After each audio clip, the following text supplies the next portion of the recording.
Okay, so this part is going to just talk about the muscles of the neck that insert onto the hyoid bone. So on page 108 of your lab manual, we can see that there are groups of muscles considered suprahyoid muscles. So these will be muscles above the hyoid bone, and infrahyoid muscles, these are muscles below the hyoid bone. So let's find the hyoid bone. Here it is.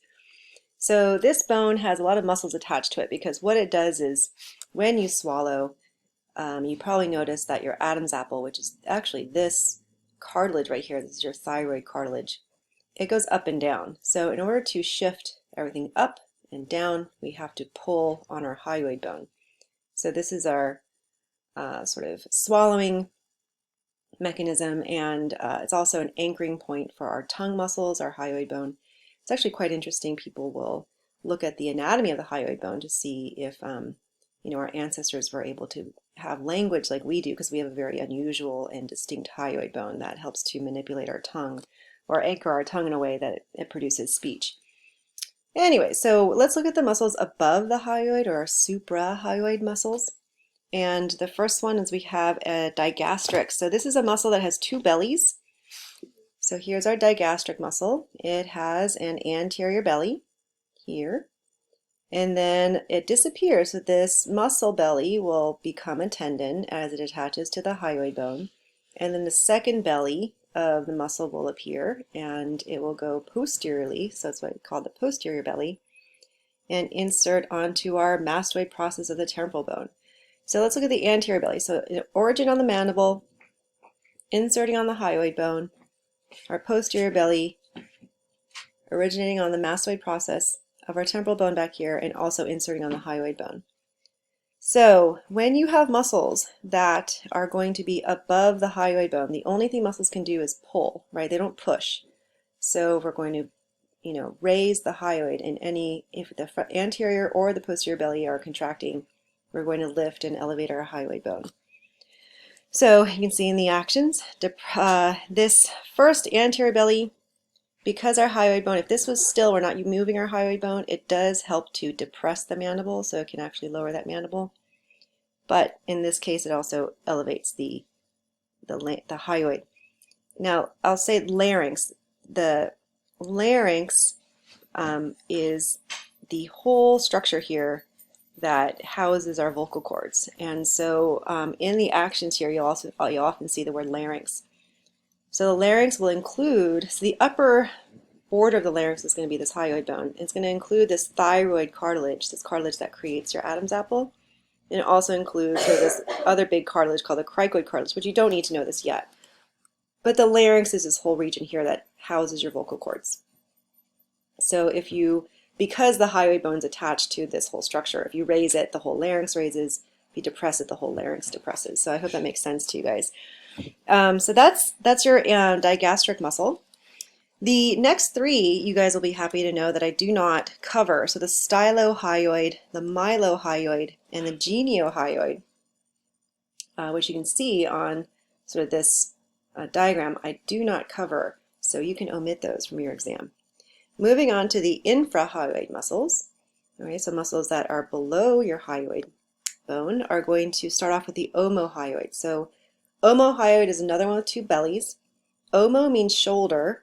So if we look at our inferior belly, it kind of disappears over here. So it's actually originating on your scapula. And it's going to have a tendon here, and then another belly, or superior belly, that raises and sort of just attaches and inserts onto our hyoid bone there. So both of these bellies together, obviously muscles can only pull, they don't push, so they're going to depress the hyoid bone. Let's take another look at our omohyoid. Just kind of an interesting one because it has this origin on the scapula. So you can see it goes way down here, comes up. Here's our tendon that interrupts our two bellies, our inferior belly and our superior belly. The superior belly inserting onto the hyoid bone. Okay, let's look at the next few muscles here. So the sternohyoid is also a really descriptive muscle because it tells you the origin's on the sternum, and it inserts onto the hyoid bone. It's an uninterrupted muscle that goes all the way up.